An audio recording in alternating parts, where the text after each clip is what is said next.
Hello, this is Doug McGraw, and this is my final presentation for session 5 of this class on personal and social ethics. I want to cover today and talk about 3 biblical passages that support Christian ethics, 3 ethical issues that I gained insight on in this class, 1 case study that I created to cover for this presentation, and 1 decided ethical issue that I have. First, the 3 biblical passages and Christian ethics.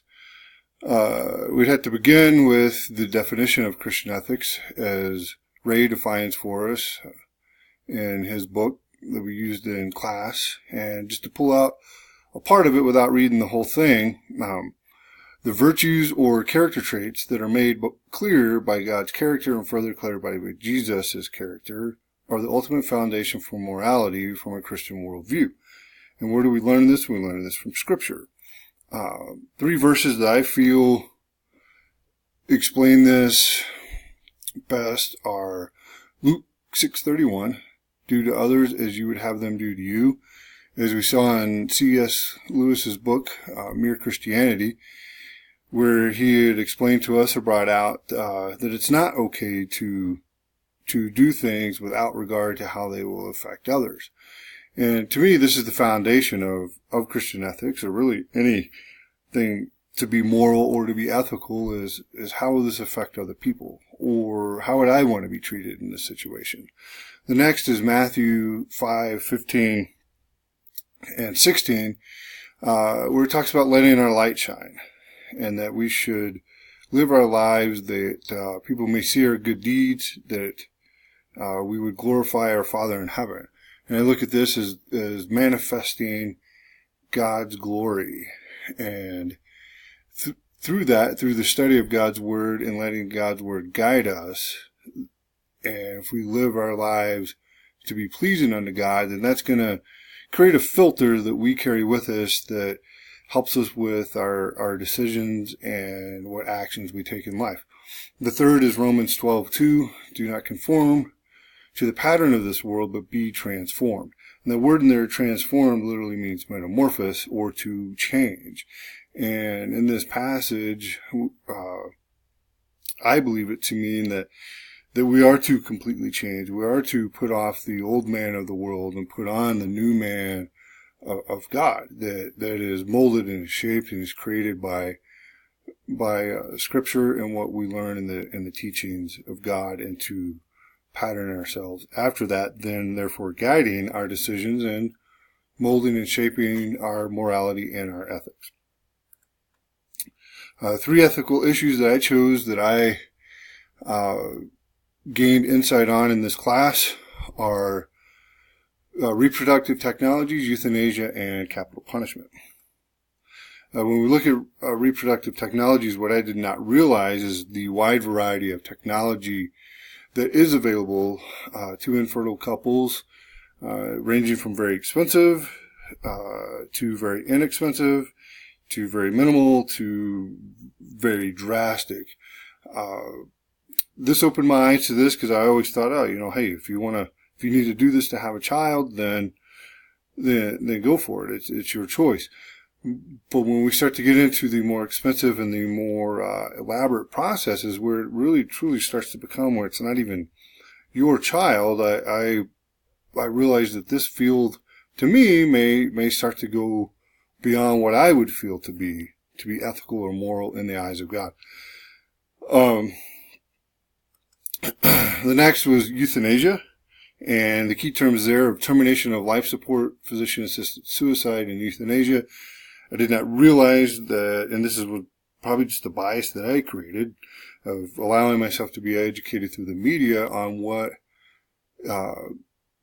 this topic actually covers and what actually goes on in this. And one of the interesting things that I found and learned from this is the competence piece, whether the patient is competent or incompetent. Because I always thought, hey, if they're in their last days, why can't the patient have a choice in how this plays out? Well, without any predetermination of how the end-of-life procedures will go, the patient could be in a situation where they're not fit to make decisions for themselves. And that was a big learning piece for me on the decisions that would be made in that. Capital punishment, one of the big things that I learned was the 3 different areas that there are. I would fall into the procedural abolitionists. There's the abolitionists that are against it. There's the retentionists who want to retain it.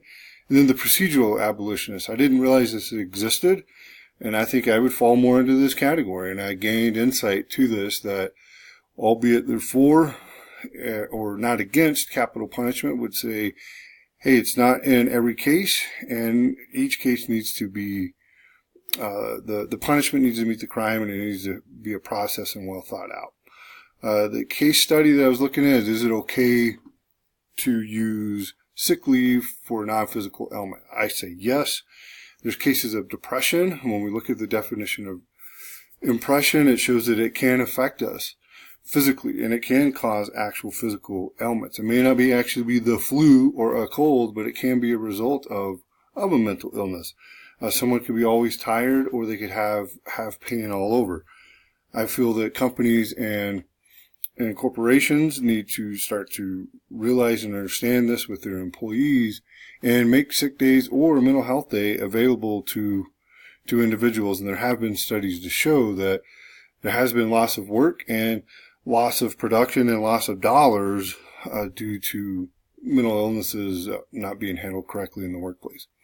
An undecided ethical topic that I chose in this would be abortion and embryonic stem cell research. These are 2 on the surface that I would say that I'm absolutely against, but as you dig into them more, as we did look in the class with stem cell research and some of the differences in there, it opened my eyes to, hey, maybe not, it can't just be a blanket statement, no, you can't do this.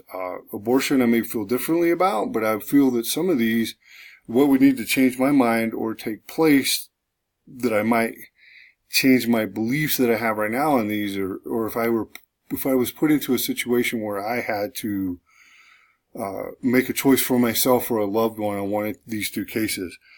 And I would use the resources and the education that I've learned in this class and branch out from there. I would use outside resources, individuals, and consult people in the matter to gain more education beyond what I just know on the surface of these 2 subjects of abortion and embryonic stem cell research. So, covered today the 3 biblical passages in Matthew, Luke, and Romans of do unto others, which is the golden rule, letting our light shine and not being transformed by the world, the 3 ethical issues of reproductive technologies, euthanasia, and capital punishment, the case study on sick leave, and the undecided ethical issues of abortion and embryonic stem cell research. This has been a good class. I have enjoyed it. I have learned a lot. Thank you very much, and enjoy.